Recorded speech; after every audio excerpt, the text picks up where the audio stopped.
welcome back po ulit sa ating channel. Ayan, hello po kay Madam Rose Me, ikaw lang sapat na Rokab, and kay Madam Jo Faith Baluntang. Nagtanong po sila, Madam, kung magkano daw po yung magpa-brace dito sa Pakistan. Meron po silang 15, 20, or 25.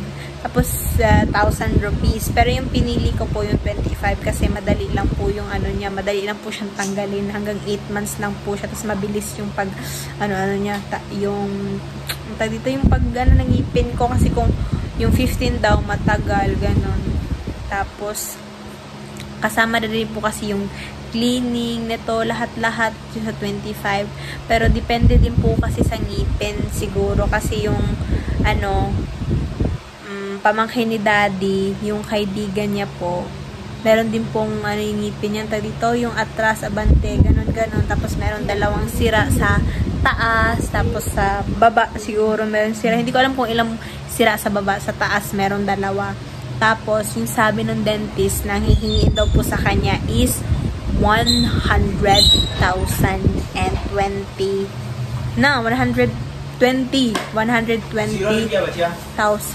rupees yung hinihingi sa kanya. Tapos, ayun na si Adel. Si Adel, dumating na. Ayan, bumili po siya ng manok. 4.5 Nang tawag dito, ng coke. Kasi mamaya, maglalaro na naman po. Tapos, hindi po siya makikita dito sa bahay kasi walang tao dito. Mga, alam nyo na, mga lalaki lang pwedeng pumunta ng tindahan, magmotor, ganon. Si Jabran din, maglalaro din po. Kaya ngayon, pinabili na po sila ni Mother. Alas 2, kasi alas 4 hanggang alas 6. Wala yan sila dito sa bahay. Tapos, ayun na nga po, yung pinili ko is 25,000 rupees. Kung sa Pilipinas siya, nasa mga 5,000 po ata, ganon. Mura lang po siya. Pero depende talaga din po sa ngipin. Kasi yung sa akin sa taas, ayan. Ito lang naman po yung parang hindi okay sa akin, ayan. Ito lang, yung parang hindi okay. Tapos sa baba, okay lang din yun. Ito lang, kaya siguro yun lang po yung hingi din sa akin. Tapos, ano pa ba, yun. Pag sa Pilipinas talaga, pag sa mga original na mga pero yung sa tabi-tabi lang, syempre mapapamura, pero pag sa mga dentist, mahal talaga po sa Pilipinas, sobrang mahal. Sa mga 50, ganun. Ayan, mag-shoutout na lang po ako ulit kay Madam Rose Me, ikaw lang sa Rokab. Hello po, Madam. Kay Madam Rosana Elias, kay Tita Shelo, kay Madam Rodora Makapanpan, and kay Madam Mariam Bibi, Pakistani wife, and kay hello Charmaine Soleza, hello sis, and kay Tita Shelo po ulit, and Madam in Pinay in Spain, hello po, kay Baizegam, kay Madam Loida, and Ate Crizame, hello, kay Madam Julia Faith Baluntang, shout out po, kay Kuya Jomar Lomor, kay Madam Lens Theodoya, and ayun, tapos lang pasensya na po kayo kung minsan hindi po talaga ako makapag-reply, mabuak yung itlog. Ayun si Emad, sabi ni Mother, mabasag ni itlog, nilipat niya kasi nilagay lang sa higaan ni Ate.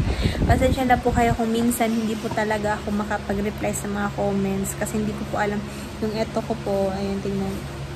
Hindi ko alam, basta minsan gumaganon po siya, ito yung gumaganon.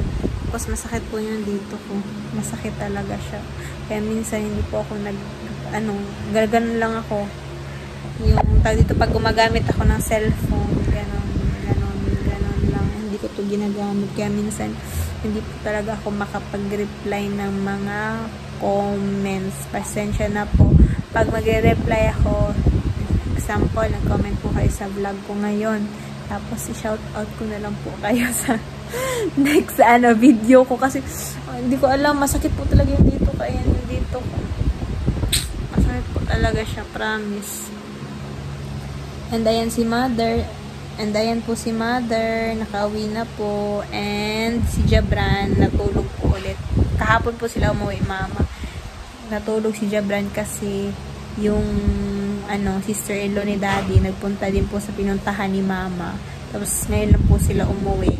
Kaya napagod si Jabran kasi siya po yung nagsundo. Kaya natulog po ulit siya. And ngayon, hindi ko alam kung anong lulutuin namin. Magno-noodles ba? Itlog? Or dito, ginisang sanang kuan ma? Ginamos na red. Ginisang alamang. Tapos suka. Masarap din yun. Gutom na po ako pero salamat sa Diyos. Ngayon, hindi pa rin ako makapag-design. Ang daming pagkain. Ayan. Thank you kay Madam Rosana. Kay kasi ang tawag dito ay binibigyan din po kami minsan ng pagkain kay Tita Shallow and kay ate in Ireland and my tita, kapatid ni Mama. Kasi sinusuportahan po kami nila financially. Thank you po. Thank you so much. Maraming salamat. Ayan. And bye-bye po ulit. Yan si Daddy. Pag nag-vlog, pang tawag dito, pag matutuwa yan. Kasi meron naman akong panibagong video. Si Daddy po yung taga-abang lagi ng video ko. Nung unang araw po na magpa-brace, parang masakit niya po talagang kumain. Pero ngayon, medyo na sanay-sanay na po ako. Medyo tawag dito, pag nagsasalita, parang tingnan niyo po, magsasalita ko. Ayan, umaano po siya, nasasabit po siya. And bye-bye po. Thank you po for watching.